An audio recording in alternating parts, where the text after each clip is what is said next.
बिस्मिल्लाहिर्रहमानिर्रहीम। अस्सलाम वालेकुम नाज़रीन, आप देख रहे हैं प्रोग्राम सिटी एट एंड मैं हूँ आपकी मेज़बान अना यूसुफ। उम्मीद है आप सब लोग ठीक ठाक होंगे। ये जो मुस्कुराहट से प्रोग्राम का आगाज़ हुआ है, ये मौसम की खुशगवारी की मुस्कुराहट है। अल्हम्दुलिल्लाह, अल्लाह ताला का शुक्र अदा करना चाहिए। बहुत ही शदीद गर्मी के बाद अल्लाह ताला का करम हुआ अब्र रहमत, और फिर मौसम आज ऐसा है कि शहर पर काले बादल छाए हुए हैं। हर जगह आपको ठंडी हवा जो कि आपकी आंखों को खिला करने के साथ साथ बहुत ही खूबसूरत सा एहसास दिला रही है। सो हमें अल्लाह ताला का शुक्र अदा करना चाहिए कि हम दुनिया के उस खित्ते में मौजूद हैं जहां हम हर तरह के मौसम एंजॉय कर सकते हैं। गर्मी भी होनी बहुत ज़रूरी है, लेकिन जी हम तो इंसान हैं, वैसे ही नाशुक्रे टाइप लोग हैं। सो इतनी शदीद गर्मी के बाद वाकई इस तरह के मौसम में अल्लाह ताला का शुक्र अदा करना बनता है। चाय कॉफ़ी इंजॉय कीजिए। जो लोग ऑफिस में हैं, अच्छे तरीके से वो मौसम उस तरह से तो नहीं इंजॉय कर सकते, लेकिन चलें आप चाय पी के अपना मौसम जो है वो बड़ा ज़बरदस्त बना सकते हैं। अपने जो ऑफिस कलीग है उनके साथ गपशप करें, काम भी ख़ास तौर पे साथ करें, क्योंकि हमारे भी शो से पहले गपशप चल रही थी, लेकिन देखें जी हमने काम भी तो करना ही करना है। खैर, हम आगे चल के कुछ मौसम की सूरत हाल भी डिस्कस करेंगे और हमारे सेगमेंट्स जिनकी हम रोज़ाना की बुनियाद पर आपको डिटेल्स बताते हैं वो भी होंगी। आज के मेहमान भी होंगे, साथ ही साथ हम जिनकी बर्थडे है, सबसे अहम तो ये चीज़ है जी, क्योंकि बहुत सारे लोग प्रोग्राम लगा ही इसलिए लेते हैं कि जी आज हमारी बर्थडे विश करनी है। सो आपकी बर्थडे को जो है आपको विश भी करना है और थोड़ा सा इंतज़ार करना पड़ेगा। अभी आपको 11:05 पर इंशाल्लाह शामिल करेंगे। हम बाकायदा आगाज़ की तरफ चलेंगे। आज की टॉप स्टोरीज़ क्या हैं जी? खबरें हैं हमारे पास। सड़कों की रोज़ाना धुलाई होगी, स्मोक फ्री लाहौर के लिए तैयारियां की जा रही हैं।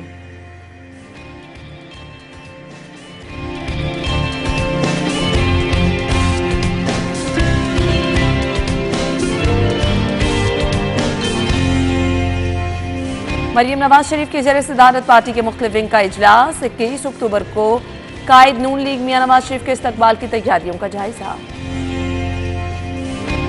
सुई northern gas company Lahore region की टीमों का गुलशन इरावी में छापा। करोड़ की गैस चोरी करने पर 2 मुल्ज़िमान गिरफ्तार। और सिटी डिवीजन में नाकिस कारकर्दगी पर सर्विलेंस टीमों को शोकॉज नोटिस। डेंगू केसेस में इजाफे का सिलसिला जारी।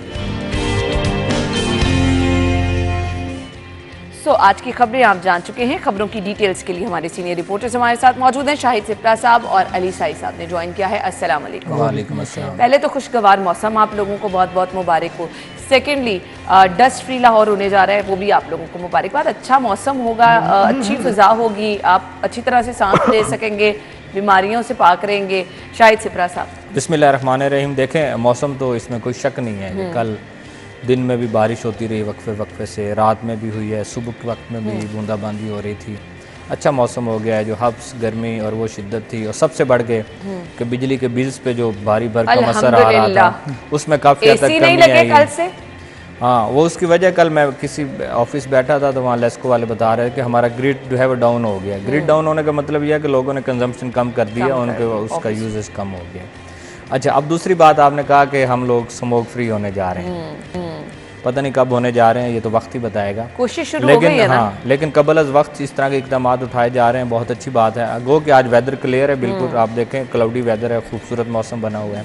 लेकिन उसके बावजूद पंजाब गवर्नमेंट को पता है कि आने वाले 2-2.5 महीने के बाद ये स्मोक का सिलसिला शुरू हो जाएगा, जब धान की फसल आएगी और बहुत सारे उसके महरक़ात जब ऐड होते हैं तो मुश्किल होती है। इवन के स्कूल्स को बंद करना पड़ता है, आपकी ट्रांसपोर्ट जो है इसको मसला होता है, मोटरवेज़ पर इश्यूज़ होते हैं, आँखों की बीमारियों के मसाइल होते हैं, बहुत सारे मसाइल होते हैं उसकी वजह से। अब क्या है कि 2-3 सजेशंस भी दी गई हैं। सबसे पहले कि सड़कों की धुलाई होनी चाहिए, मेरे ख्याल में साथ में ऑफिसर्स की भी धुलाई होनी चाहिए। जो महकमा माहौलियात के जो लोग हैं वो बहुत ज़रूरी, उन्होंने पूरा साल किया। देखें, आप लोग कहते हैं कि हम जदीद टेक्नोलॉजी पे लेके जाएंगे, जो भट्टा है इसको ले जाएंगे, जो इंडस्ट्री है बिलखसूस मोमिनपुरा में, दरोगेवाला में, बागबानपुरा के अतराफ़ में, शुमाली लाहौर में जो इंडस्ट्री है, टायर इंडस्ट्री है, उनकी जो चिमनी है वहाँ से किस किस्म का धुआं निकल रहा है, किस तरह उसको कवर करना है हमने, ये चीज़ें किसकी हैं? आपके महकमा माहौलियात की। और ये कबल अज़ वक्त करने वाली हैं। कार्रवाइयाँ होती हैं, सड़क पे खड़े हो जाते हैं, चिंगची वाले को पकड़ लिया, कोई गाड़ी धुआं दे रही है उसको पकड़ लिया, उसकी वीडियोस बनवाई, मीडिया को दे दी। महकमा माहौलियात की कारकर्दगी ठीक है, वो चल गई, लेकिन एक मुसलसल जो काविश है वो करने की ज़रूरत होती है, जो कि मुतल्लिका डिपार्टमेंट्स की जानिब से, चाहे डिस्ट्रिक्ट गवर्नमेंट हो, चाहे आपका बिलखसूस जो महकमा माहौलियात उसकी तरफ से, वो नज़र नहीं आती है। अब मुझे ये लग रहा है कि सीएम साहब जिस तरह हॉस्पिटल्स में जाते हैं, जाके एसी चेक कर रहे होते हैं, हाथ लगा करके कूलिंग आ रही है या नहीं, शायद यही सूरत हाल आएगी कि आप इनको मोमिनपुरा में भी जाना पड़ेगा, इनको द्रोगा वाला इलाका में भी जाना पड़ेगा, वाहगा के अतराफ़ में जो इस तरह की आपके इंडस्ट्री है उसको देखना पड़ेगा। तो शायद 1-2 चक्कर लगेंगे और उसके बाद माहौल जो है किसी दूसरी तरफ चला जाएगा। हम दुआ गो हैं कि अगर गवर्नमेंट ऑफ पंजाब इस वक्त संजीदा है कि उसको स्मोक को हमने कवर करना है, और फिर साथ में धुंध और स्मोक जब मिक्स होती है तो फिर ज़्यादा मसाइल होते हैं उसकी वजह से। तो दूसरा सजेशन दी गई है कि लोडर जो रिक्शा है वो शुमाली लाहौर में बंद किया जाना चाहिए।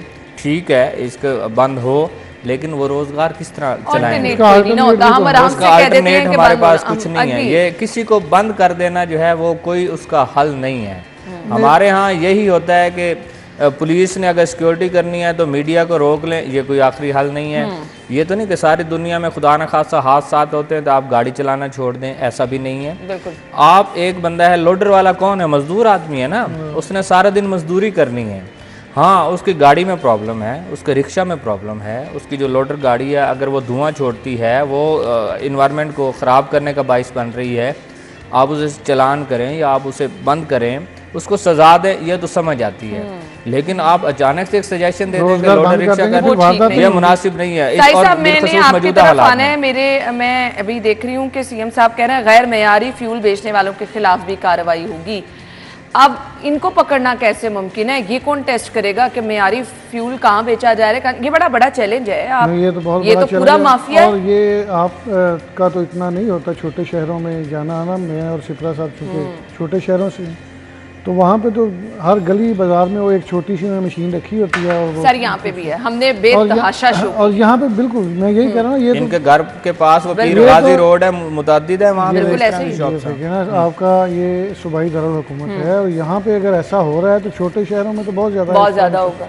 तो ये स्मोक का बायस भी बनता है, धुआं भी गाड़ियाँ इसकी वजह से बहुत ज़्यादा छोड़ती हैं। जब उस तरह रिफाइन नहीं होगा जिस तरह रिक्वायरमेंट है, फिर रेट्स उन्होंने अपने रखे होते हैं, अजीबो गरीब माहौल है ये। फिर वो सिप्रा साहब वाली बात है कि अफसरान की धुलाई होनी चाहिए। जहाँ पे उनके इंटरेस्ट होते हैं वहाँ पे तो फौरी तौर पे काम होते हैं। वो अगर सीएम साहब किसी जगह पे विज़िट करने जा रहे हैं तो आप देखिएगा वो इलाका साफ़ सुथरा होगा, उस इलाके में जितनी कबाहतें होंगी वो 5-7 घंटों में दूर कर ली जाएंगी। वहाँ पे सारे ख़राबियाँ जो हैं वो सीएम के अहकामात के बाद ख़त्म कर दी जाएंगी। लेकिन जो एक वो कैंसर की तरह बीमारी है जो पूरे शहर में, पूरे पंजाब में फैली हुई है, वो भी इन्हीं लोगों का काम है। चूँकि पेट्रोल पंप्स इसीलिए बने हैं कि वहाँ से आपको पेट्रोल मिले, वहाँ से आपको मेयारी फ्यूल मिले, जिसकी वजह से जो गाड़ियाँ धुआं छोड़ती हैं, ये तो इंतजामिया की नाकामी है। तो ये तो बिल्कुल इस तरह मुमकिन नहीं है। लेकिन सीएम साहब एक चीज़ पे बड़े कंसर्न है जो हमें पिछले दिनों से लगता है, LWMC से वो शहर की सफाई के लिए बड़े फोकस्ड है, और आए दिन उनके साथ वो कर रहे हैं, मीटिंग्स भी कर रहे हैं, चीज़ों को देख भी रहे हैं। और अब जो उन्होंने कहा है कि सड़कों को धुलवाया जाए, चूँकि आप देखते हैं जब भी सड़कों से गुजरते हैं, हमारी जो मेन शाहराएँ हैं, बल्कि जो मॉडल शाहराएँ डिक्लेयर की गई हैं, उसके भी जो दरमियान में डिवाइडर है उसके साथ साथ आप देखिएगा कि वो डस्ट के अंबार लगे हुए हैं। तो वो अगर धुलें साफ़ हों तो आपकी स्मोक में कुछ ना कुछ कमी हो सकती है। ये देखें छोटी छोटी चीजें हैं, बर वक्त इंतजामात होते नजर आ रहे हैं ना। शायद साहब कह रहे हैं कि बतौर सीएम वो देख रहे हैं, लेकिन अगर वो बतौर एक्स जो आपके सिटी न्यूज नेटवर्क के सीईओ के तौर पे भी वो थे, तो उनको शहर की सफाई के हवाले से हमेशा ऐसे इश्यूज को प्रायोरिटी पे रखा है। वो चाहे स्मॉग है, वो चाहे शहर की सफाई है। साल या उससे पिछले साल की बात है, हम सारे एजला ही करने जाते थे। मुझे पता है ना, हमारा 12 बजे न्यूज बुलेटिन मुख्तलिफ इलाकों से यही होता था, कहाँ पर सफाई के क्या इंतजाम। उसकी क्या वजह है कि अगर आज अल्लाह ताला ने आपको इक़्तिदार दिया है तो आपके हाथ में सारी चीज़ें हैं, तो मेरे ख्याल में जो आपकी विजन है, जो सोच है, उसको पूरा करने के लिए, उस पर अमल दरामद करने के लिए ज़्यादा चीज़ें पता है कि शहर में कौन कौन से हालात जो हैं। अब तो सर्दियाँ आने वाली हैं तो स्मॉग इशू कर सकती है, उस पर अभी से काम शुरू हो गया है। सफाई के हवाले से, डेंगू के हवाले से एक्टिव हमें। और वो जो बात कर रहे थे सिप्रा साहब, लोड रिक्शा बंद करने वाली जो खबर छपी है, मेरा ख्याल है यहाँ पे बड़े अजीबो गरीब हालात हैं। कोई बंदा ये नहीं सोचता कि गरीब का रोज़गार बंद करके उसको अल्टरनेट क्या दे रहे हैं। बिल्कुल जो तजावज़ात हैं वो नहीं होनी चाहिए, किसी सूरत में नहीं होनी चाहिए। रेडियाँ जो लगती हैं उसकी वजह से रास्ते ब्लॉक होते हैं। लेकिन मैं एक चीज़ पूछता हूँ, जो आपकी करोड़ों की आबादी है उनको आप रोज़गार क्या दे रहे हैं? अगर वो रेडी ना लगाएं तो वो घर में खाने के लिए, बच्चों के लिए कैसे पैसे ले? मैं तो पहले कहा है कि हम कहते हैं जी रेडियां उठा दें, लोडर रिक्शे बंद कर दें, ऑल्टरनेट उसका कुछ। ये तजावुजात का जिक्र कर रहे हैं, साई साहब भी वहाँ से गुजरते होंगे। साई साहब मुझे बताएं कि लाहौर कॉलेज और ववाबड़ा रेस्ट हाउसेज के साथ इलीगल पार्किंग बनी है। आपके राउंड अबाउट पे 3-4 वार्डन्स खड़े होते हैं, आप वहाँ से लेफ्ट मुड़ते हैं चाइना चौक की तरफ, वहाँ भी वार्डन्स मौजूद हैं। सामने एनबीपी के सामने भी कम से कम 15 से 20 वार्डन्स उसी चौक में ड्यूटी में। लेकिन आपकी पूरी सड़क पे मोटर बाइक इलीगल पार्किंग नहीं। आप शिमला पहाड़ी से हैं, नादरा के सामने चले वहाँ तो फिर भी सड़क ब्लॉक करके लाहौर पार्किंग ऑपरेट कर रही है ना। लाहौर कॉलेज के सामने तो प्राइवेट बंदे ऑपरेट कर रहे हैं, कोई पूछने वाला भी नहीं है, जिसका जो दिल कर रहा है। अब दूसरी फ्यूल की आप लोग बात कर रहे थे। आप शहर में तो ये चलें दुकानों में बनी हुई हैं, आप थोड़ा सा शहर से बाहर निकलें तो आपको मेन शाहराहों पे वो बोतल्स जो है वो लटकी हुई नजर आती हैं। अच्छा। हाँ, तो वो उसमें वो उन्होंने वो पानी रखा होता है, वो ऑरेंज टाइप की बोतल, वो आपका पेट्रोल ही बेच रहे होते हैं ना। तो मुझे बताएं कि जब आप मेयारी पेट्रोल कौन में कहाँ मेयारी हो, तो उसकी क्वालिटी, उसकी क्वांटिटी, हर चीज में फर्क होता होगा। इसलिए हमारे यहाँ ये आया कि हेलमेट के बगैर पेट्रोल नहीं मिला, आज कहाँ पे है सारी चीज़। सिर्फ वो एक बैनर और एक फ्लेक्स की हद तक तो महदूद हो गए। बिल्कुल ठीक है, हम एक पॉलिसी बनती है, एक मंसूबा आता है, लेकिन कुछ दिन के लिए जब तक उसको फॉलो अप करते हैं होता है। यही बिजली चोरी की कैंपेन चल रही है, अब आहिस्ता हो गई, अब 2-4 दिन और चलेगी, खत्म हो जाएगी, ये सफा हस्ती से भी मिट जाएगी। इसी तरह हर चीज़ का मुसलसल मॉनिटरिंग करना एक स्ट्रक्चर है, एक मुतलका डिपार्टमेंट है, उनके ऑफिसर्स हैं, उनको मराहत मिलती हैं। सीएम साहब कहते हैं हम इनको गाड़ियां दे रहे हैं, पेट्रोल दे रहे हैं, फील्ड के ऑफिसर्स हैं, इसलिए दे रहे हैं कि करप्शन ना करें, लोगों की फलाह के लिए काम करें। लेकिन उसके बावजूद आप छोटी छोटी जो काविश है वो ना करते हुए एक शहर के जो लोग हैं, जो बासी हैं लाहौर के, उनको एक मुश्किल में धकेल दें, तो फिर मेरे ख्याल में जिम्मेदारों का भी तयन करने की जरूरत करना चाहिए, बर वक्त करना चाहिए, ताकि तमाम तर फैसिलिटीज़ के बावजूद वो समरात क्यों नहीं आवाम तक पहुँच रहे। वो अलबत्ता स्मॉग के हवाले से जो इकदाम किए जा रहे हैं, पहले कभी ऐसे नहीं हुआ कि हम हमेशा जब पानी सर से गुजर जाता है तब कहते हैं कि जी अब तो टाइम नहीं है, अब तो मुतासर हो गए हैं लोग। लेकिन बर वक्त कार्रवाइयाँ जो शुरू की गई हैं उसको ज़रूर अप्रिशिएट करना चाहिए। अगली खबर ये है जी, निगरान वज़ीर आला जो हैं वो दौरा चीन पर हैं, और मकसद इस दौरे का क्या है जी? ज़राअत IT टेक्नोलॉजी में ताउन के लिए वज़ीर आला इस दौरा चीन पर गए हैं।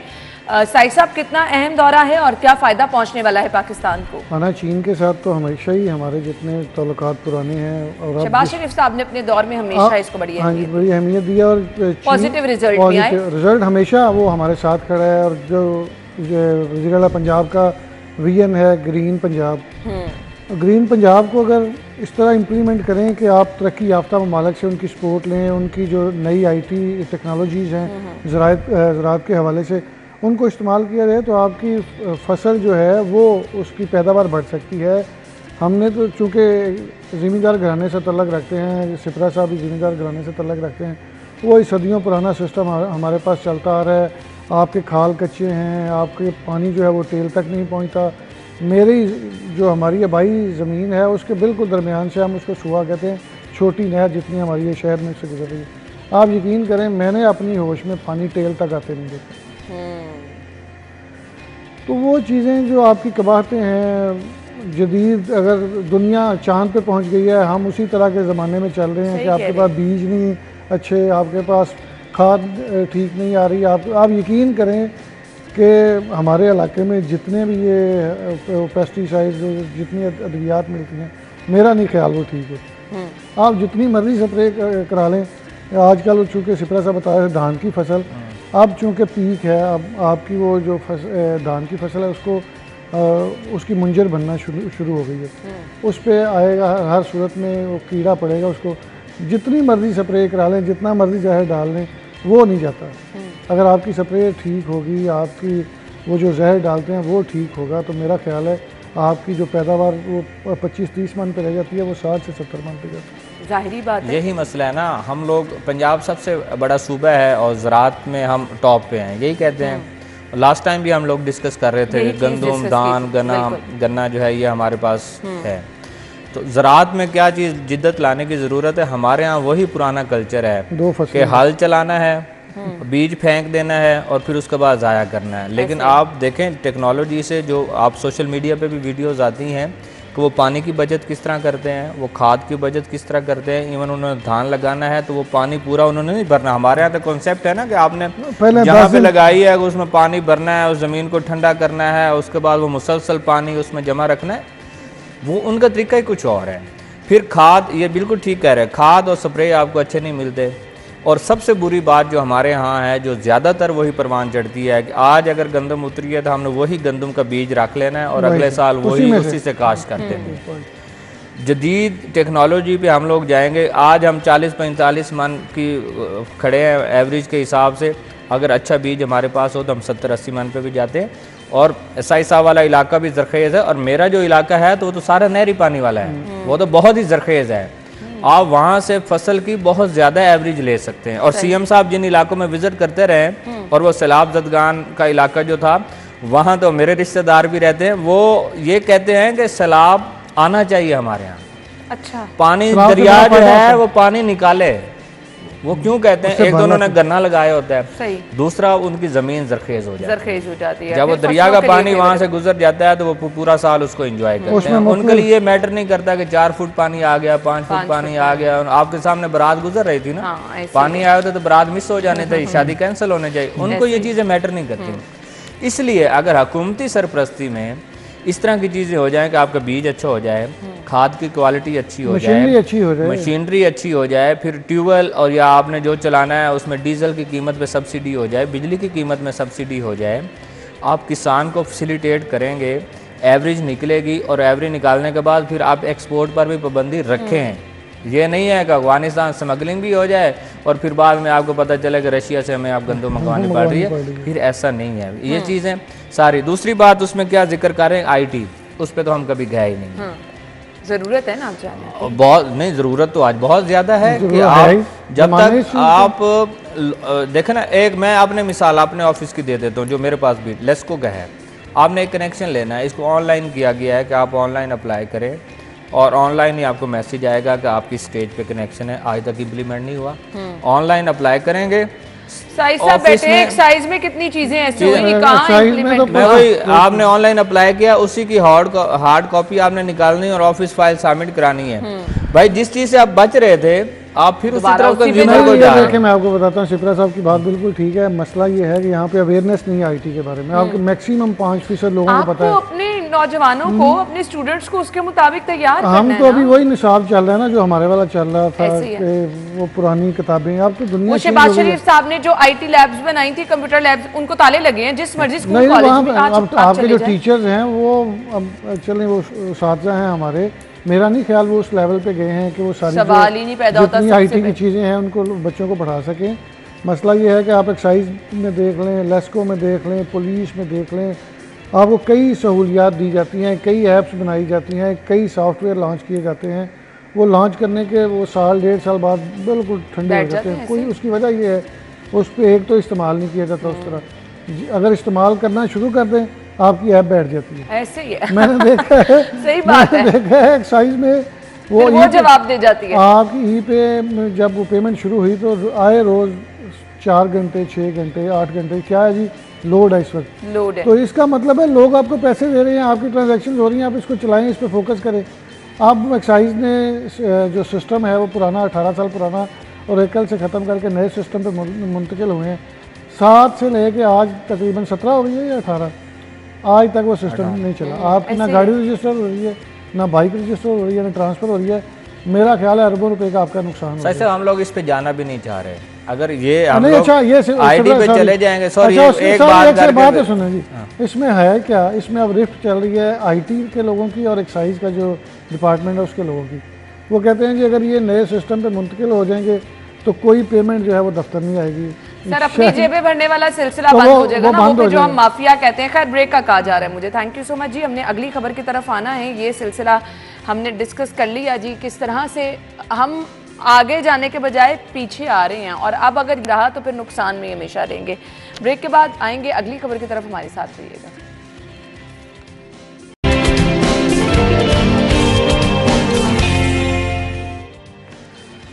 Welcome back. और एक बार हमें वो सियासी हलचल कुछ नज़र आना शुरू हो गई है, क्योंकि हम देख रहे हैं जी कायद पाकिस्तान मुस्लिम लीग नून की आने की जो तैयारियां की जा रही हैं, सो उस पर कुछ शहर लाहौर में तो सियासी हलचल नज़र आना शुरू होगी, लेकिन इसका इम्पैक्ट क्या होगा?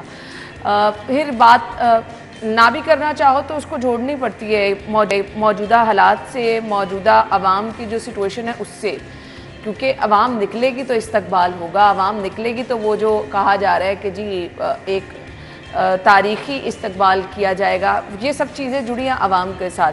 लेकिन जो हम कह रहे थे कि जी इलेक्शन से पहले की तैयारियां क्या ये वो हैं, क्या इलेक्शन पे इसका इम्पैक्ट आएगा? जो नवाज शरीफ साहब यहाँ आ रहे हैं, वैसे लाहौर में क्यों नहीं आएगा, बहुत बड़ा हिस्सा है उनका लाहौर की सियासत में। खैर आ जाते हैं जी, मरियम नवाज शरीफ की ज़ेर-ए-इक़्तिदार पार्टी के मुख्तलिफ विंग का इजलास हुआ है। मियाँ मोहम्मद नवाज शरीफ के इस्तकबाल की तैयारियों का जायज़ा लिया गया है। सो बहुत बड़े लेवल पर तैयारियाँ करने जा रहे हैं ये लोग। अब ये तैयारियाँ तमाम जुड़ी हैं अवाम के साथ। शाही सिप्रा साहब, नहीं, इस्तकबाल से आवाम को क्या फ़ायदा होगा? मैं वही तो पूछ रही हूँ, अवाम पहुँचेगी या नहीं? अवाम पहुँचेगी तो इस्तकबाल, अवाम पहुँच भी जाए तो उनको कोई नहीं फ़ायदा, अवाम ना भी पहुँचे तो कोई नहीं फ़ायदा। दोनों सूरतों में नफ़ा नुकसान आपकी मुस्लिम लीग नवाज का ही है। आप कह रही हैं कि मियाँ नवाज शरीफ आएंगे सियासत में, नो डाउट उनका सियासत में असर व रसूख है, उनका वोट बैंक है, सारा कुछ होगा। लेकिन जो मौजूदा हालात जा रहे हैं इसमें मुस्लिम लीग नून कहे कि हम लोग इलेक्शन में जाएंगे या नामुमकिनात में से बात समझ आती है। महंगाई और उसके बाद पेट्रोलियम मसनूआत और बाकी हर चीज़ की बात कर रहे हैं, जो लोगों के साथ जो हो रहा है इस वक्त। जो इस्तकबाल की तैयारियां कर रहे हैं, मुझे पहले इस पे रोशनी डाल नहीं, मुझे इस्तकबाल तारीखी इस्तकबाल होगा और ये होगा वो होगा, किस तरह तारीखी इस्तकबाल? अब एक और बात भी है उसमें, अब दूसरी जुड़ी हुई चीज़ भी है। आपके सारे केसेस ओपन हो चुके हैं। हाँ। सुप्रीम कोर्ट उसको कल अदम करार दे चुकी है। उसके बाद अब उसकी कुछ और फर्दर अपडेट आएगी तो अदरवाइज़ उस दिन सीएम साहब पे भी क्वेश्चन हुआ है कि आप क्या करेंगे। उन्होंने भी कहा है कि कानून के मुताबिक कार्रवाई करेंगे। कानूनी तौर पे तो कार्रवाई उनकी सीधी जेल ही बनती है। बिल्कुल। अगर ये इस वक्त का जो सूरत हाल, आज तक की जो सूरत हाल है, हम इसमें बात करें कि अगर वो लैंड होते हैं पाकिस्तान में, लाहौर में, किसी जगह पे भी, तो उनका चूँकि केस सारे ओपन हो गए, वो वहीं पे जो उस वक्त प्लेयर लेट्स डाउन होने का मामला था, आज भी उसी तरह प्लेयर लेट्स डाउन होने का मामला एज इट इज़ है, इतने सालों के बाद भी। दूसरी बात में मुस्लिम लीग नून तैयार कर रही है, लाहौर से लोग जाएंगे, कोई शक नहीं है। शेखुपुरा से भी बहुत बड़ी तादाद में लोग आ सकते हैं। कसूर में एक जलसा हुआ था इलेक्शन, ये आपका जब निगरान सेटअप आ रहा था, वो भी बहुत बड़ा जलसा था, जिसको बड़ी देर तक नून लीग ने उसको इस्तेमाल भी किया, उन तस्वीर को, वीडियोज़ को। इस्तकबाल हो जाया करते हैं। आप एयरपोर्ट शहराए हैं, कोई ग्राउंड तो है नहीं, सही, वहाँ पे जाएंगे। या फिर मीनार पाकिस्तान शायद कह रहे हैं कि हम लोग जलसा करेंगे, मीनार पाकिस्तान में भी एक जलसा हो जाएगा, लोग आ जाएंगे, सुन लेंगे। मियाँ नवाज शरीफ को सुनने भी आ जाएंगे लोग, देखने भी आ जाएंगे। लेकिन मेरा ये मकसद है कि इलेक्शन होना है या नहीं होना है। अगर तो इलेक्शन होना है तो फिर तो मियाँ साहब ने आना है, तारीख भी अनाउंस हो चुकी है। और जो हालात नज़र आ रहे हैं, ऐसे में इलेक्शन होता कहीं दिखाई नहीं दे रहा अभी तक। फिलहाल इलेक्शन कमीशन की तैयारियों की बात कर लें, हल्का बंदियों की बात कर लें, एक लंबा प्रोसेस है। अरबों रुपए उस पर एक्सपेंसेस आने हैं, अखराजात आने हैं, आपका बैलेट पेपर की छपाई होनी है, फिर ड्यूटीज़ होनी है, पोलिंग स्टेशंस, कौन सा हसास, कहाँ रेंजर्स, कहाँ पुलिस, कहाँ फ़ौज, ये सारी चीज़ें होनी है।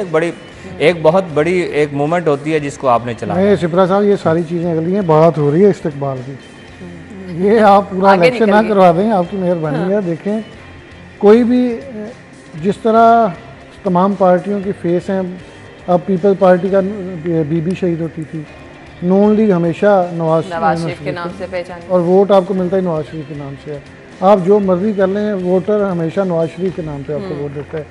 और नवाज शरीफ यहाँ पे 3 बार वज़ीर-ए-आज़म रहे हैं, उनकी क्रेडिबिलिटी है। वो आएंगे, इलेक्शन में हिस्सा लेगी पार्टी, सीटें लेंगी। अगर वो गवर्नमेंट में आएंगे तो आपको मुख्तलिफ नताइज नज़र आएंगे, जिस तरह शहबाज शरीफ साहब ने गवर्नमेंट की है उससे। उसकी वजह यह है कि उनकी एक इंटरनेशनल लेवल पे क्रेडिबिलिटी है, वो चीज़ों को बेहतर तरीके से समझते हैं। शहबाज शरीफ जब गए थे तो उन्होंने बिल्कुल उसी तरह काम शुरू किया था जिस तरह वज़ीर आला पंजाब होते थे, और रोज़ाना सुबह कभी किसी मंसूबे में पहुंच जाते थे, कभी अफसरान की मीटिंग लेके बैठ जाते थे। तो फिर उनको किसी ने समझाया होगा, भाईजान आप वज़ीर-ए-आज़म हैं, यहाँ पे इस तरह काम नहीं चलते, आपने पॉलिसी बनानी है, इंटरनेशनल लेवल पे लोगों को डील करना है, तो पुलिस जो है वो बन जाएंगे, आपकी एक डायरेक्शन पे भी बन जाएंगे। तो नवाज शरीफ का विजन जो है वो मेरा ख्याल है बाकी पार्टी के लीडरान से बहुत बेहतर होगा। अगर वो आएंगे। बाकी उनके जो कानूनी मामलात हैं, जो उनके कोर्ट के मामलात हैं, जो उनके नैब के मामलात हैं, उनकी कानूनी टीम ज़रूर देख रही होगी। लेकिन मैंने पिछले 1.5-2 साल से या 3 साल से ये ज़रूर देखा है कि मरियम नवाज़ जो है वो काफ़ी एक्टिव नज़र आती है। वो हमेशा जलसे जब करती हैं तो आपको पता है वो बड़ी ज़बरदस्त तकरीर करती हैं, और उनकी तकारीर जो होती हैं वो कई दफ़ा हो जाता है कि थोड़ी सी उनको कट भी करना पड़ता है। लेकिन जिस तरह का आपको सामना है, जिस तरह आपकी अपोजिशन है, जिस तरह उन्होंने माहौल बनाया होता है, सड़कें ब्लॉक की गई, वो तो 9 मई का सान्या हो गया और उसके बाद चलो उनको मुँह खाना पड़ी। नहीं तो जो माहौल उन्होंने बनाया था ऐसे लगता था खाना जंगी का माहौल है। तो उसको अगर आपने काउंटर करना है, उन चीज़ों को आपने टैकल करना है, तो आपको भी उसी तरह के जलसे करना पड़ेंगे, आपको भी उसी तरह के वर्कर्स ला के सड़कों पे खड़े करने पड़ेंगे, फिर जाके आपका वोट बैंक बनेगा। मुझे याद है जो ज़िमनी इलेक्शन हुआ था, जब 20 में से 15 सीटें नून लीग हार गई थी और PTI जो थी वो 15 सीटें जीती थी, तो मैं अपने इलाके के लोगों से पूछता था, मैंने कहा आपने नून लीग के झंडे लगाए हैं, आपके वार्ड से जो है वो नून लीग हार गई। तो वो कहते थे जी कि हमें, चूँकि हमजा शहबाज साहब ने अनाउंस किया था कि रात को 8 बजे मार्केट बंद करें, तो हम उनको वोट क्यों दें जिन्होंने 15-20 दिनों में आके हमारा रोज़गार बंद कर दिया। तो आपको देखना ये होगा यहाँ की पब्लिक का मिजाज क्या है, आपकी अपोजिशन का मिजाज क्या है, उसके बाद जाके आपको अपना वोट बैंक बनाना पड़ेगा। जिस तरह का माहौल बना है ये आपको भी पता है, मुझे भी पता है, सिपरा साहब को पता है। ये वोट बैंक बनाने वाली बात बड़ी मुश्किल है। साई साहब ब्रेक का मुझे कहा जा रहा है, ब्रेक ले लेते हैं नाज़रीन, ब्रेक के बाद आपको ज्वाइन करेंगे, हमारे साथ रहिएगा।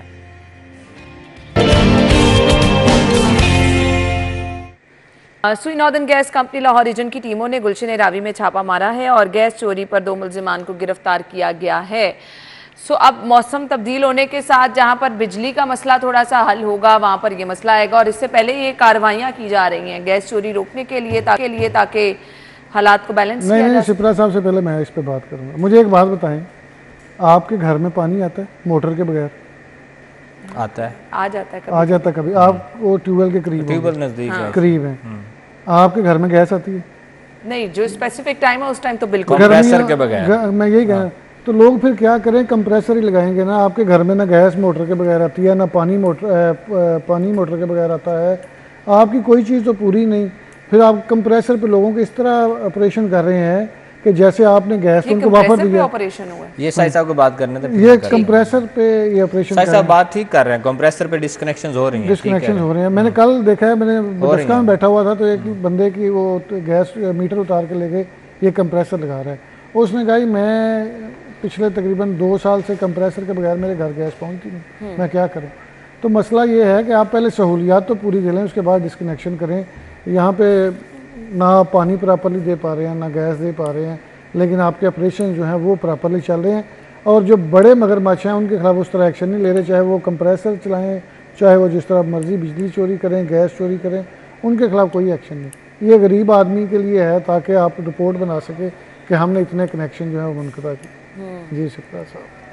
अच्छा, अब मैं साई साहब के बात को आगे लेके चलूं या इस खबर पे आगे बात करूं? पहले आप खबर पे बात करें फिर साई साहब। अच्छा, ये ऑपरेशन जो हुआ है ये कमर्शियल यूज़ पे हुआ है, ठीक है, कि आपकी हौजरी की एक इंडस्ट्री कमर्शियल में हो। हाँ, ये था कि आपने लाइन को जो है वहाँ से बाईपास निकाला, 1 मिनट रह गया, बाईपास निकाल कर गैस चोरी की, 2 मुल्जिमान को गिरफ्तार कर लिया गया। अब दूसरी बात जो साई साहब कह रहे थे, गैस शॉर्टेज है और रहनी है और आने वाला मौसम सरमा पिछले साल की निस्बत भी ज़्यादा भारी होगा हम लोगों पे। इस वक्त भी आप देखें 3 औकात में भी गैस सुई नॉर्दर्न पूरा नहीं कर पा रही। एक तो वो मसनूई किल्लत पैदा करते हैं ताकि उनके लॉसेस कम रहें, लीकेज की वजह से गैस ज़ाया ना हो। दूसरी गैस वैसे हमारे पास नहीं है, तो ये ऐसे ही हालात रहे हैं। चलिए जी, अब यही किया जा सकता है। अब इतनी महंगाई में सिलेंडर कौन अफोर्ड करे। थैंक यू सो मच जी, बहुत बहुत शुक्रिया नाज़रीन। हम हेडलाइंस के बाद आएंगे।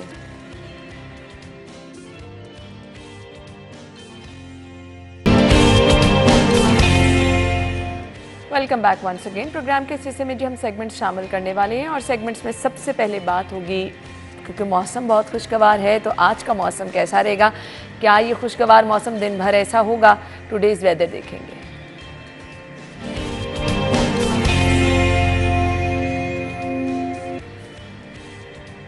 अच्छा जी, मौसम बहुत खुशगवार है, ठंडी हवाएं चल रही हैं, तो मौसम क्या आज दिन भर ऐसा ही रहेगा? आने वाले दिनों के लिए क्या प्रेडिक्शन है?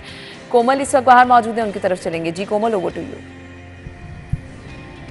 जी बिल्कुल अना, लाहौर शहर के मौसम के हवाले से बात की जाए तो आज सुबह के औकात में हमने देखा था कि लाहौर में ठंडी ठंडी हवाओं ने लाहौर का रुख किया और ताहाल शहर लाहौर में अपना सिलसिला जो है वो बनाए हुए हैं। आसमान पर बादल भी टुकड़ियों की शक्ल में मौजूद है, कहीं पर सफ़ेद बादल दिखाई दे रहे हैं, कभी पर स्काई बादल दिखाई दे रहे हैं, कभी कहीं पर ग्रे हैं और कुछ इलाकों में इन्हीं बादलों ने अपने मुख्तलिफ अंदाज के साथ कहीं हल्के और कहीं तेज़ अंदाज के साथ जो है वो बरसना शुरू भी किया हुआ है। इस वक्त भी जो है वो हल्की हल्की बूंदाबांदी हो रही है, ठंडी हवाएं चल रही हैं, खुशगवार सा मौसम महसूस हो रहा है और शहर लाहौर के बासी इन हल्की हल्की बूंदों में भी वर्जिश से जो है वो फ़ायदा उठाते हुए नज़र आ रहे हैं। क्योंकि मौसम खुशगवार हो तो आपका दिल जो है वो जवान तो हो ही जाता है, वहीं साथ ही साथ जो है वो आपका दिल करता है कि आप बाहर का रुख करें और इस मौसम का मज़ा जो है वो दोबारा करें। बेशक टाइम सुबह का हो या फिर हो दोपहर का, अब तो वैसे सुबह सुबह जो है वो मौसम इस तरह का खुशगवार हो जाए तो आप मज़ीद ताज़गी का एहसास आपको हो जाता है और ख़ुद ब खुद जो है वो आपका दिल करता है कि आप जो है वो बेहतर अंदाज में अपने तमाम काम सारे अंजाम दें।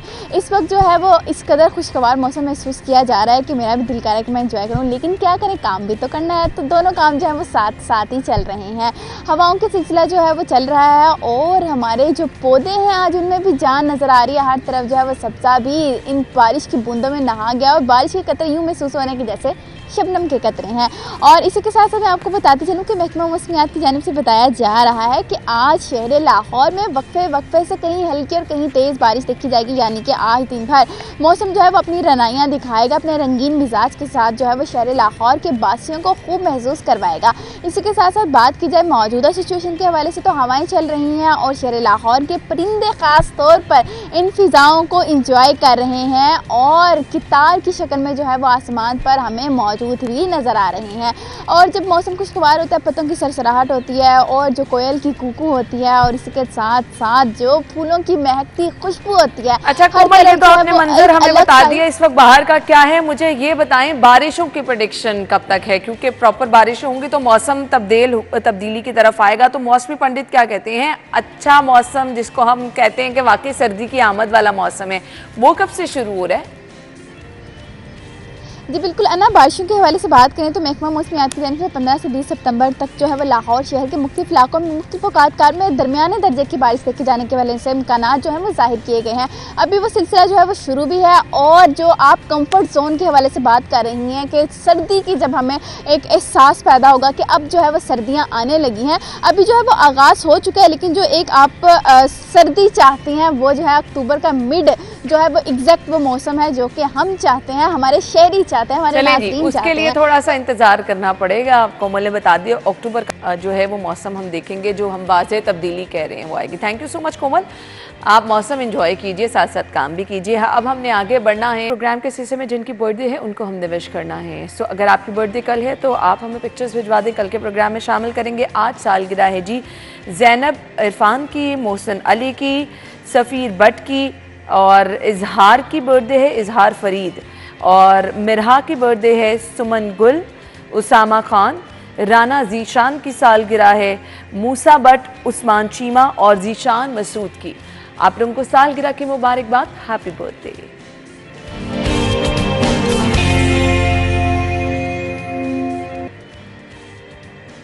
तो अब हमने आपको बतानी है जी आज की रेट लिस्ट, और रेट लिस्ट बताने के लिए ओपन मार्केट से हमें हमारी रिपोर्टर फरीहा ज्वाइन कर रही हैं। जी फरीहा, बताइए आज कौन सी सब्जी किस कीमत पर मिल रही है? इस वक्त मैं सब्जी मंडी में मौजूद हूँ जहाँ पे सब्जियों की कीमतों में इजाफे और जायद नरखों पे जो है वो फ़रोख्त का सिलसिला जो है वो जारी है। दुकानदारों की जानिब से जो है वो सब्जियाँ मनमानी कीमतों पे फ़रोख्त की जा रही हैं। मेरे पास यहाँ पे कुछ सब्जियों के रेट मौजूद हैं। तो सबसे पहले हम बात करेंगे सब्ज़ मसालों के हवाले से, जिसके बगैर कोई भी खाना बनना नामुमकिन सा। प्याज की सरकारी कीमत 70 रुपये है, लेकिन ओपन मार्केट में जो है वो 30 रुपये इजाफे के साथ 100 रुपये में फ़रोख्त किया जा रहा है। टमाटर की सरकारी कीमत 75 रुपये, ओपन मार्केट में 120 तक फ़रोख्त किया जा रहा है। लहसुन की सरकारी कीमत 460 रुपये है, लेकिन ओपन मार्केट में 550 तक फ़रोख्त हो रहा है। इसी तरह अदरक की जो सरकारी कीमत है वो 1050 रुपये सरकार की जानिब से मुंतखब की गई है, लेकिन ओपन मार्केट में 1100 रुपये तक फ़रोख्त किया जा रहा है। इसी तरह अगर हम बात करें कुछ मौसमी सब्जियों के हवाले से, तो सब्जियों की कीमतों में जो है वो ओपन मार्केट और सरकारी रेट में तकरीबन 50 से 60 का डिफरेंस देखने को नज़र आ रहा है। बैंगन की सरकारी कीमत 70, ओपन मार्केट में 130 में फ़रोख्त। गोभी की सरकारी कीमत 150, ओपन मार्केट में 200 में फ़रोख्त की जा रही है। मेथी की सरकारी कीमत 200 रुपये है, लेकिन ओपन मार्केट में 250 तक फ़रोख्त की जा रही है। भिंडी की सरकारी कीमत 100 रुपये, लेकिन ओपन मार्केट में 160 तक फ़रोख्त हो रही है। शलजम की सरकारी कीमत 120 रुपये है, ओपन मार्केट में 170 में, जबकि अरबी की सरकारी कीमत 130, ओपन मार्केट में 170 रुपये फ़रोख्त हो रहा है। करेले की सरकारी कीमत 130 रुपये है, लेकिन ओपन मार्केट में 150 तक फ़रोख्त किया जा रहा है। ऐसे में आम आदमी सफ़ेदपोश तबका काफ़ी ज़्यादा परेशान है। उनका कहना था कि इस बढ़ती महंगाई के दौर में आम आदमी के लिए जो है वो चिकन मटन बीफ अफोर्ड करना पहले ही मुश्किल था, सब्जियां खा के गुजारा करते थे, लेकिन अब सब्जियों की बढ़ती कीमतों ने आम आदमी को 2 वक्त की रोटी से भी महरूम कर दिया। जी थैंक यू फरीहा, आपने हमें बताया जी सब्जियों के रेट। हमने जाना है ब्रेक की तरफ, और ब्रेक के बाद बहुत ही अहम टॉपिक पर बात होने वाली है। चाइल्ड स्पेशलिस्ट डॉक्टर यकूब काजी हमें ज्वाइन करेंगे और बच्चों में हम डायरिया की जो प्रॉब्लम है उसको डिटेल में डिस्कस करेंगे। आपने कहीं नहीं जाना, हमारे साथ ही रहें।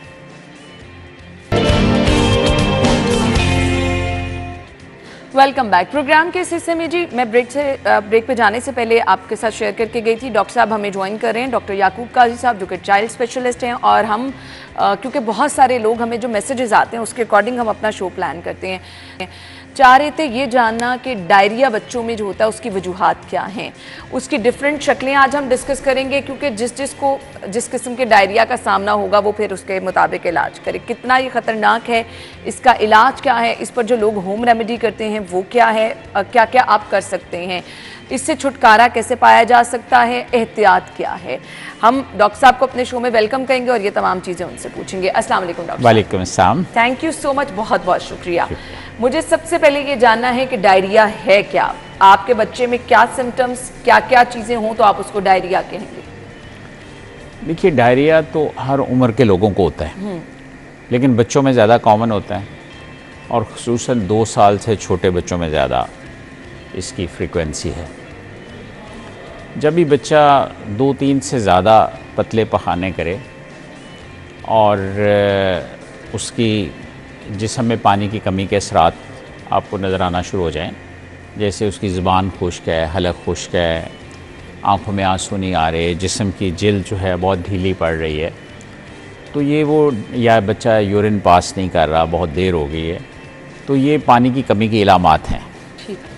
और पेचिश या साल की बीमारी की जैसे आपने कहा कि मतलब क्यों होती है या क्या सिलसिला होता है, नेचुरली ज़्यादा अक्सर औक़ात तो मुख्तलिफ़ किस्म के जरासीम हमारे जिस्म में जो दाखिल होते हैं वो मैदे और अंतरियों में सोजन का बायस बनते हैं। इनका रूट ऑफ एंट्री यानी जिस्म में दाखिल होने का तरीक़ाकार ग़िज़ा से, पानी से, या जो चीज़ें भी हमारे डाइजेस्टिव सिस्टम के अंदर एंटर होती हैं, वहाँ से एंटर होने के बाद ये जिस्म में जाके बहुत मुख्तलिफ़ ऑर्गन्स को, मुख्तलिफ़ अज़ा को नुकसान पहुँचाते हैं। लेकिन उनकी बेसिक सीट ऑफ इंजरी या सबसे पहले वो मैदे और अंतरियों के निज़ाम को डिस्टर्ब करते हैं, जिसकी वजह से ग़िज़ा हज़म नहीं होती। ग़िज़ा हज़म नहीं होगी तो ज़ाहिर है कि हर इंसान को बहुत सारी मुश्किलात का सामना पड़ेगा, उसकी दिल ख़राब होगा, वॉमिट करना चाहेगा, क्या करना चाहेगा, जो कुछ अंतरियों में है जो डाइजेस्ट नहीं हुआ उसको वो बाहर निकालना चाहेगा, और इसी तरह वो पेचिश की सूरत में, साल की सूरत में अपने जिस्म से वो अज्जा जो हज़म नहीं हुए उनको निकालने की कोशिश करेगा। हज़म ना होने का बायस बच्चों में वायरसेस बड़ी कॉमन वजह है, ख़ुसूसी तौर पे जो 1 साल या 6 महीने से 1.5 साल के बच्चे हैं, इनके अंदर इवन उससे छोटे बच्चों में भी वायरल इन्फेक्शंस, एक रोटा वायरस दुनिया में देखा गया है और पर्टिकुलरली अंडर डेवलप्ड वर्ल्ड में इसका इंसिडेंस काफ़ी ज़्यादा है, और इसके ख़िलाफ़ वैक्सीन भी मौजूद है और गवर्नमेंट फ्री ऑफ कॉस्ट दे रही है, और वो ओरल वैक्सीन है, 2 डोजेज़ उसकी चाहिए होती हैं और उसकी खासी प्रोटेक्शन है। उसके अलावा बहुत सारे और अवामिल भी हैं जो बच्चों में डायरिया करते हैं, मुख्तलिफ़ और वायरसेस भी हैं, मुख्तलिफ़ बैक्टीरिया भी हैं। मकसद यहाँ पे उन वायरस और बैक्टीरिया का इल्म लोगों में मुंतकिल करना नहीं, जो उनके असरात हैं वो उनको नज़र आने चाहिए। बिल्कुल। लेकिन कुछ ऐसे बच्चे होते हैं जिनको मुस्तकिल मोशंस लगे रहते हैं, बहाने लगे रहते हैं, और ना उनका वेट गेन हो रहा होता है, ना उनकी नशो नमा हो रही होती है, और चेहरे पे उनके पिलाहट, खून की कमी के असरात नज़र आ रहे होते हैं, उनकी हड्डियाँ कमज़ोर हो रही होती हैं, उनमें कैल्शियम और मिनरल्स और विटामिन डी डिफिशेंसी के साइन नज़र आ रहे हैं। हमारे यहाँ चूँकि as a nation vitamin A deficiency भी बहुत ज़्यादा है। जी। विटामिन ए और विटामिन डी डिफिशेंसी का ताल्लुक़ हमारे क़ुव्वत दिफा या डिफेंस सिस्टम से या इम्यून सिस्टम से बहुत ज़्यादा मुंसलिक है, और हमारे बच्चे इस कमी का शिकार होने की वजह से बाकी ममालिक की निस्बत या बाकी दुनिया के ख़ित्तों की निस्बत ज़्यादा बीमार होते हैं जी। इनमें रेस्पिरेटरी ट्रैक्ट इन्फेक्शंस भी ज़्यादा होती हैं और पेचश और असाल की बीमारी भी ज़्यादा होती है। एक ख़ुसूसी तौर पे हमारे यहाँ बड़ी बदकिस्मती की बात यह है कि माओ ने दूध पिलाना छोड़ दिया। फार्मूला मिल्क की इन्वेजन एक गरीब आदमी की पॉकेट के ऊपर इतना बड़ा बोझ है, और उसकी एग्रेसिव मार्केटिंग ने बच्चों को मतलब माँ के दूध से महरूम कर दिया है, और माएँ चूँकि फार्मूला मिल्क शुरू कर देती हैं, और जो डिफेंस सिस्टम जो निज़ाम हज़म के अंदर क़ुव्वत दिफाई निज़ाम माँ के दूध से पैदा होता है, और जो बच्चे के लिए इम्यूनोग्लोबुलिन्स की सूरत में या अदरवाइज़ निज़ाम के अंदर एनर्जी चाहिए या डिफेंस सिस्टम की मजबूती के लिए जो अज़्ज़ा चाहिए, वो बच्चा उनसे महरूम हो जाता है। और हमारी तो बहुत कम, कोई 16-20% माएँ सिर्फ बच्चे को एक्सक्लूसिव ब्रेस्ट फीडिंग करवा रही हैं, जो कि दूसरे मालिक की निस्बत बहुत ही कम शरह है। तो पहला उसका एक फैक्टर बहुत अक्सर बीमार होने का बच्चों के, वो माँ के दूध से महरूमी है, और फिर दूसरा वैक्सीनेशन फेलियर है जो माएँ नहीं करवाते, और तीसरा ग़िज़ा की कमी की वजह से बच्चे कमज़ोर हो जाते हैं, दिफाई निज़ाम भी कमज़ोर हो जाता है। तो ये इन्फेक्शन जिनका मैं जिक्र कर रहा था, इन बच्चों में ज़्यादा अक्सर होती हैं और वो फिर बीमारी का बायस बनती हैं। सही। और जब बच्चा बार बार बीमार होगा तो ज़ाहिर है उसका वज़न भी नहीं बढ़ेगा और सेहत भी नहीं अच्छी होगी। जैसे मैंने पहले कहा, कई ऐसे बच्चे भी होते हैं जो 1-1.5 साल से ज़रा बड़े होते हैं और वो कहते हैं जी इसका मोशंस ठीक ही नहीं होते, ये हर वक्त इसी प्रॉब्लम का शिकार रहता है। ऐसे बच्चों को कुछ मज़ीद तहकीक की, टेस्ट की ज़रूरत होती है। वैसे कुछ बच्चों को गंदम मुआफ़िक नहीं आ रही होती, गंदम के अंदर एक जुज़ है ग्लूटेन इसको कहते हैं, वो ये हज़म नहीं कर पाते। जिन बच्चों के पखाने हमेशा बड़े फाउल स्मेलिंग होते हैं, यानी बहुत बदबूदार होते हैं अनयूजुअली, तो इसका मतलब ये है कि उनकी ग़िज़ा ख़ुसूसन फ़ैट, चिकनाई जो ग़िज़ा के अंदर होती है, उसको हज़म करने वाला निज़ाम बहुत शदीद मुतासर हुआ है और मुख्तलिफ़ बीमारियों में होता है। जब ऐसी कैफियत हो तो मैं समझता हूँ कि अपने मुआलिज से रब्ता ज़रूर करना चाहिए। फिर जिन बच्चों के पखाने में एसिड बहुत ज़्यादा होता है, उनको पेरिएनल यानी नैपी रैश बहुत ज़्यादा होता है, और उसके लिए भी उनको डॉक्टर से, मुआलिज से रब्ता करके देखना चाहिए कि हमारे बच्चे का रैश ठीक नहीं होता। इसके अलावा जिन बच्चों में जिंक एक ऐसा मिनरल है जिसका दिफाई निज़ाम और बॉडी के हीलिंग सिस्टम के साथ बड़ा गहरा ताल्लुक़ है। जो लोग जिंक डेफिशिएंट होते हैं उनकी भी इम्यूनिटी कम होती है, और बच्चे जो जिंक डेफिशिएंट होते हैं उनको अगर कोई इन्फेक्शन हो जाए तो हीलिंग पावर भी बड़ी महदूद होती है, कम होती है। तो इस सिलसिले में फिर वो मतलब देखना चाहिए कि ये रैश, पेरिएनल रैश जो है बार बार हो रहा है, तो लोग उसको सिर्फ ऊपर क्रीम लगा के या सूदनिंग एजेंट लगा के या ऑयली चीज़ें लगा के हील करने की कोशिश कर रहे होते हैं। जो बीमारी की जड़ है उस तक पहुँचना फिजिशियन का भी काम है, जो उनका ट्रीटिंग डॉक्टर है, और माँ बाप को इसके बारे में इल्म होना भी ज़रूरी है कि ये ऐसा प्रॉब्लम नहीं है जिसको वो नज़रअंदाज करें। जो बच्चे बार बार मोशंस का इसका शिकार हो रहे होते हैं, कई दफ़ा जिस्म के अंदर कोई और बीमारी चल रही होती है या कोई और फैक्टर ऐसा होता है, ग़िज़ा में कोई ऐसा अंसर होता है जो वो हज़म नहीं कर पाते। फूड एलर्जीज़ भी एक मतलब है, लेकिन इतना बड़ा मतलब मेजर प्रॉब्लम नहीं है। हमारे यहाँ जनरली मेजर प्रॉब्लम इन्फेक्शंस का बहुत ज़्यादा है, मेल न्यूट्रिशन का बहुत ज़्यादा है, ग़िज़ाई कमी का बहुत ज़्यादा है, माँ के दूध की महरूमी का बहुत ज़्यादा है। उसके अलावा हमारे यहाँ जो मतलब फैक्टर्स हैं वो उसमें मैं समझता हूँ कि माओं की लाइल्मी का भी बड़ा एक रोल है।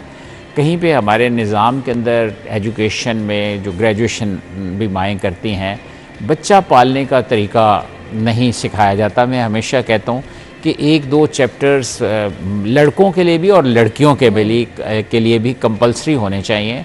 बच्चे की निगहदाश्त के बारे में चंद बेसिक प्रिंसिपल जो हैं वो मेरा मतलब ओवर लाइफ लॉन्ग यही तजर्बा कि इवन पढ़ी लिखी माओं को भी ये पता नहीं होता। वो 2 साल तक भैंस के दूध को या गाय के दूध को भी डाइल्यूट करके दिए जा रहे हैं। इसी तरह बच्चे को बहुत सारी अहम ग़िज़ाओं से महरूम कर रखे हुए हैं कि भाई इल्म नहीं है, पता नहीं है।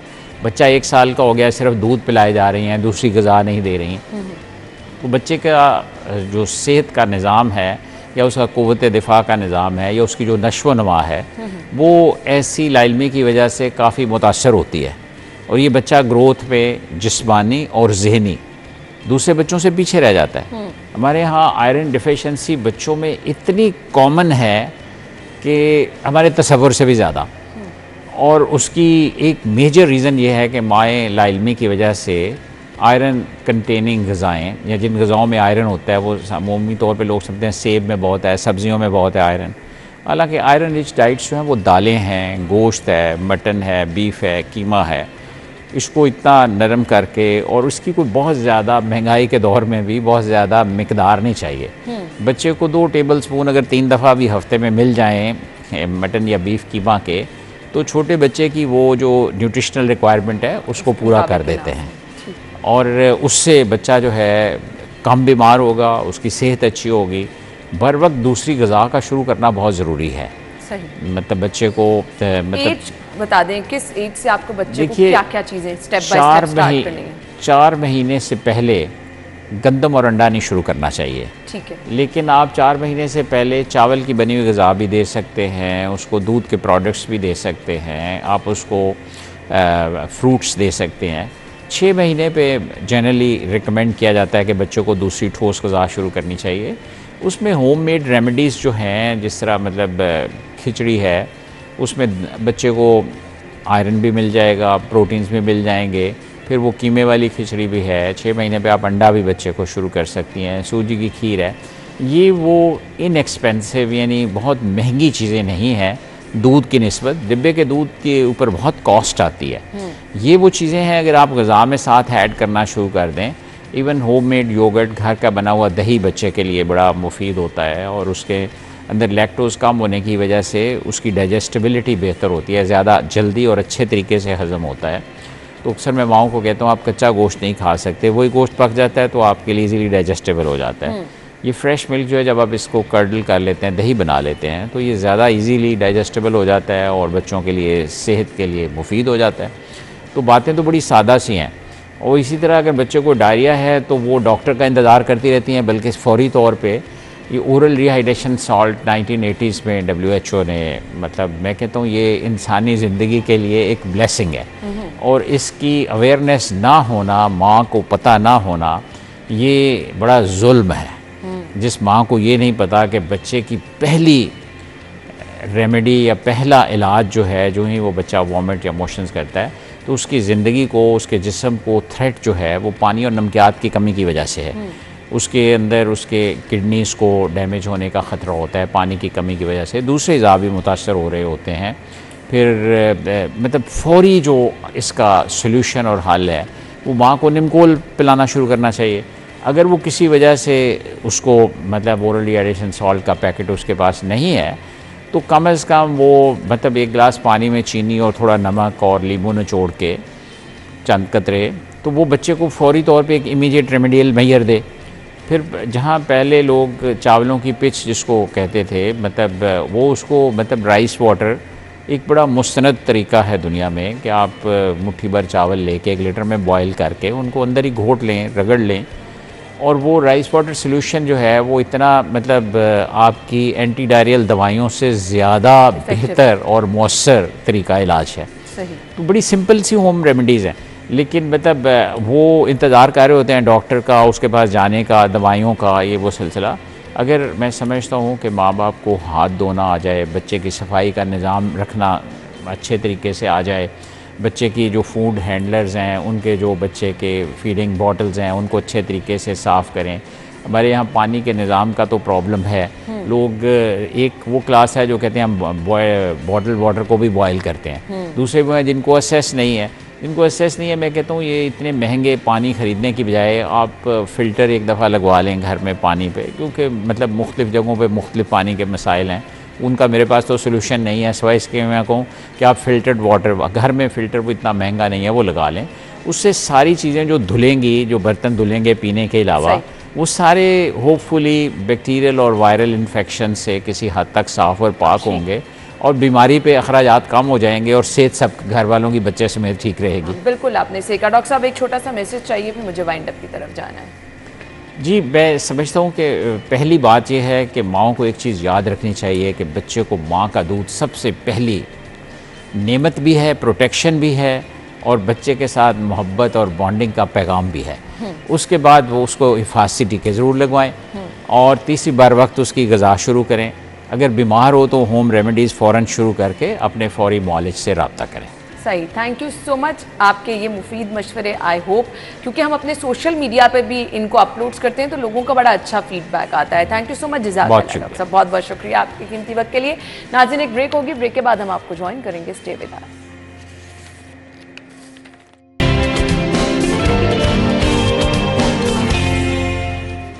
Welcome back once again. Programme के सिलसिले में जी हम आपकी मुलाकात कराने वाले हैं एक ऐसी मेहमान से जो कि सोशल मीडिया पर एक स्पेशल अपीयरेंस की वजह से हमें बहुत ज़्यादा जो है वो पजीराई हासिल करती हुई नज़र आ रही हैं। साथ ही साथ जिस वजह से वो पजीराई हासिल कर रही हैं और जिस वजह से लोग उनको रिजेंबल्स दे रहे हैं, वो तो उनका चलें चेहरा है जो कि हम देखते हैं जी एक बहुत बड़ी अदाकारा ऐश्वर्या राय से रिजेंबल्स करती हैं वो। लेकिन एक बड़ी वजह जो हम चाहते हैं कि डिस्कस भी करें, लोगों को बताएं भी, वो ये है कि वुमेन एम्पावरमेंट के लिए वो बहुत ज़बरदस्त काम कर रही हैं और ये मेरे ख्याल से वक्त की अहम ज़रूरत भी है। सो हमारे साथ हमारी आज की मेहमान मौजूद हैं, आप सब लोग जान गए होंगे, पहचान भी गए होंगे। कवल शीबा साहिबा ने में ज्वाइन किया है, वेलकम कहेंगे। अस्सलाम वालेकुम। वालेकुम अस्सलाम। थैंक यू सो मच, बहुत बहुत शुक्रिया।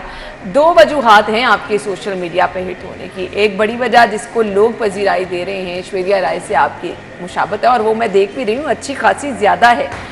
दूसरी एक बड़ी वजह जो हम लोगों को बताना चाह रहे हैं, वुमेन एम्पावरमेंट पे आप बहुत ज़बरदस्त काम कर रही हैं। सो उस पर आप किस तरह से काम कर रहे हैं, रोशनी तो डालेंगे।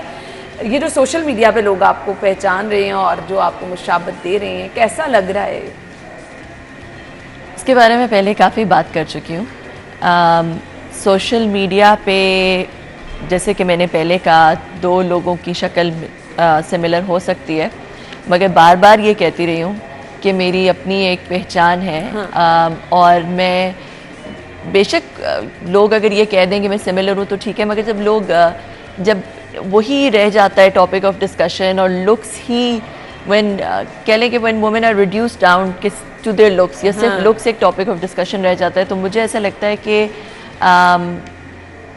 फिर उस औरत को बहुत घटा दिया जाता है। हाँ। जितनी जो एक औरत है, अपनी पहचान जो है वो अपनी होनी चाहिए और मेरे ख्याल से आपकी पहचान आपके काम की वजह से होनी चाहिए। लेकिन आपको पता है कि सोशल मीडिया का दौर है, लोग एक बात की और वो दौड़ लगा के आगे ऐसे जाती है कि बस फिर आपकी असल चीज़ जो है वो कहीं पीछे रह जाती है। बहुत सारे लोग मुझे ये कहते हैं कि जी मैंने एक क्लैरिफिकेशन वीडियो दी, और तो कुछ लोगों ने 99% लोग जो हैं वो बहुत पॉजिटिव कमेंट्स हैं। कुछ एक छोटा सा सेक्शन है कि भाई फेमस होने के लिए तो ये तो वो वायरल तो नहीं, मैंने तो नहीं वीडियो वायरल की।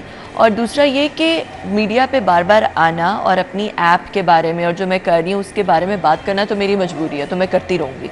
क्योंकि जब तक उसके बारे में आके बात नहीं करूँगी तब तक लोगों को कैसे पता चलेगा।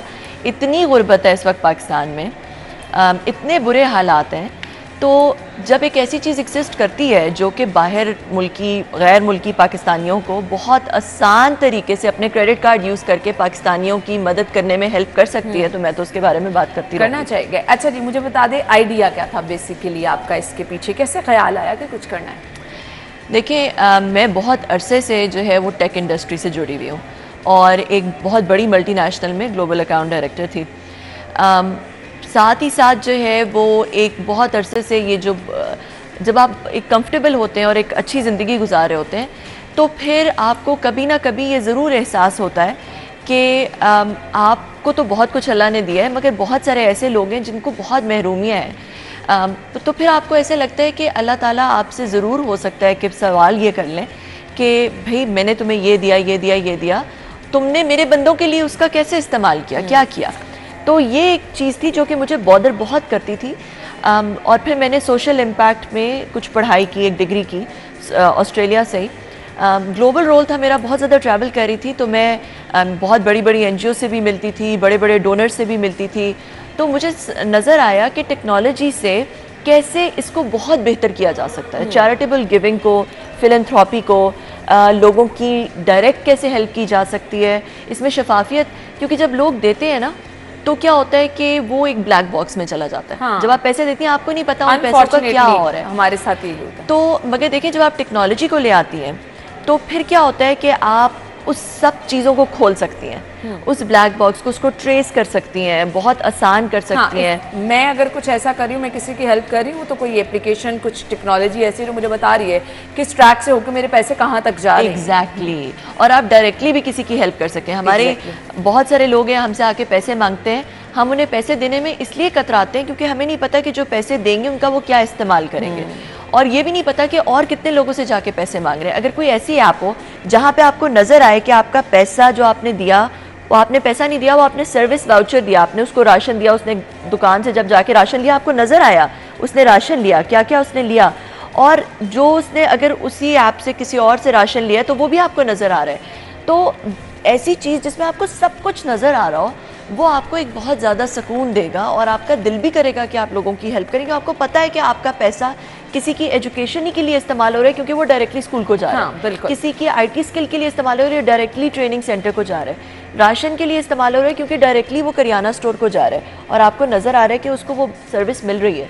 तो आपको भी एक दिल का सुकून होगा और आपकी जब वो सर्विस ले लेगा तब भी आपको पता चलेगा। तो ये किस तरह से आप इसको लेके चल रही हैं वो तो हमें वाज़े तौर पे पता चल गया कि शफाफ तरीके से, सो इसमें तो कोई दो राय नहीं है। कैसे पहुंचती हैं उन लोगों तक? क्या खुद भी लोग रब्ता करती हैं? अगर कोई रब्ता करना चाहे तो उसका तरीक़ेकार क्या है? देखिए, जो ये जो ऐप है ये फैसिलिटेट करती है डोनर्स को, जो देना चाहता है। जो डोनर है वो अपनी मर्ज़ी से किसी को भी ऐड कर सकता है और उसकी हेल्प कर सकता है, शनाख्ती कार्ड और फ़ोन नंबर के ज़रिए किसी को भी ऐड कर सकता है। अगर आप किसी को नहीं जानती या आप बाहर रहते हैं, आप बैरूनी मुल्क पाकिस्तानी हैं, तो यहाँ की NGOs ने फिर ऐड किया हुआ है। अल-खिदमत एक बहुत बड़ी और बहुत अच्छी NGO है, बहुत रिलायबल NGO। अल-खिदमत ने पूरे पाकिस्तान से बेवाओं को ऐड किया हुआ है। इस तरह हम और भी NGOs, हमारे प्लेटफॉर्म पे बहुत सारी NGOs हैं, आप किसी भी NGO को भी डायरेक्टली भी दे सकती हैं। तो सहारा ट्रस्ट, अल्लाह वाले ट्रस्ट, अल-खिदमत, बहुत सारी और TCO NGOs हैं। तो वो सारी NGOs जो है हम उन्हें कहते हैं कि आप गरीबों को वेरीफाई करके जो वाकई गरीब है उसको ऐप में डालें ताकि उनको कोई भी देख सके और उनको वो उनकी ज़रूरत की चीज़ें डायरेक्टली दे सके। तो ये NGOs वेरीफाई कर सकती हैं, आप खुद, आपने देना है, आप खुद वेरीफाई करके किसी को डाल सकते हैं, या फिर अगर आप किसी को डालें, आप अपने किसी रिश्तेदार जो बाहर रहता है उसके साथ शेयर भी कर सकते हैं, तो आपके रिश्तेदार भी आपके लिए डाल सकते हैं। हमने डोनर्स को आपस में फैसिलिटी दी है कि वो एक दूसरे के दोस्त भी बन सकते हैं और बेनिफिशरी शेयर कर सकते हैं, क्योंकि ऐसा अक्सर होता है, जैसे जब मैं बाहर रहती थी मुझे ये मसला होता था, लोग मुझे कांटेक्ट करते थे कि हमें कुछ दे दें, मुझे नहीं पता था वो फ्रॉड तो नहीं है, वो पता नहीं किस चीज़ के लिए मांग रहा है, तो मैं अपने रिश्तेदारों से कहती थी कि जाके पता करो। अब जो है वो मेरा रिश्तेदार पता करके उसको डाल सकता है और मैं डायरेक्टली उस बंदे को राशन, एजुकेशन, उसके बच्चे की स्कूल की फ़ीस, कुछ भी वो मैं आराम से डायरेक्टली भी दे सकती हूँ। सही। फीडबैक कैसा आ रहा है इसका? बहुत अच्छा, स्पेशली जो बैरूनी मुल्क पाकिस्तानी हैं उनसे तो बहुत ही अच्छा। अभी जो है ऑलमोस्ट 39 डिफरेंट कंट्रीज़ हैं जिससे डोनेशंस लोगों ने भेजनी शुरू कर दी हैं। 39 डिफरेंट कंट्रीज़। हमने अपने ऑफिस में एक मैप लगाया हुआ है दुनिया का और हम देखते हैं अच्छा कौन सी कंट्री से डोनेशन आ रही है, कौन सी। तो ये तो एक तरीका है कि बैरून मुल्क से पाकिस्तान रेमिटेंसेज आ रही हैं लोगों की मदद करने, क्योंकि बैरून मुल्क पाकिस्तानियों के दिलों में पाकिस्तान का दर्द है और वो चाहते हैं कि हम पाकिस्तान में लोगों की मदद करें, मगर उनके लिए आसान, उनके पास टाइम नहीं होता।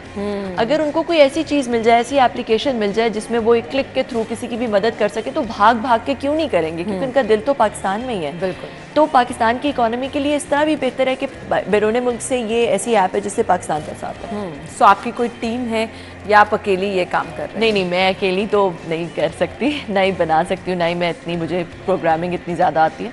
मेरी टीम है, तकरीबन 20 एम्प्लॉइज़ हैं, बहुत अच्छे बच्चे हैं, उनमें से काफ़ी सारे डेवलपर्स हैं, कुछ मार्केटर्स हैं, कुछ जो है वो नेटवर्क एक्सपैंड करने के जो NGOs के साथ, जो NGOs को ऑन बोर्ड करते हैं, करियाना स्टोर्स को ऑन बोर्ड करते हैं, स्कूल्स और यूनिवर्सिटीज़ को ऑन बोर्ड करते हैं। अभी हम एक इनिशिएटिव शुरू कर रहे हैं, अर्न टेक, सीखो और कमाओ।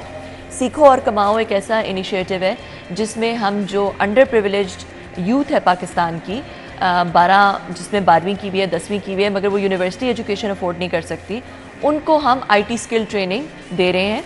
और IT स्किल ट्रेनिंग प्रोवाइडर्स हमने सारे जो पाकिस्तान के बड़े बड़े enablers, corvette, knowledge streams, atom camp, उनको हमने अपनी ऐप में उनको भी डाल दिया, कनेक्ट कर दिया।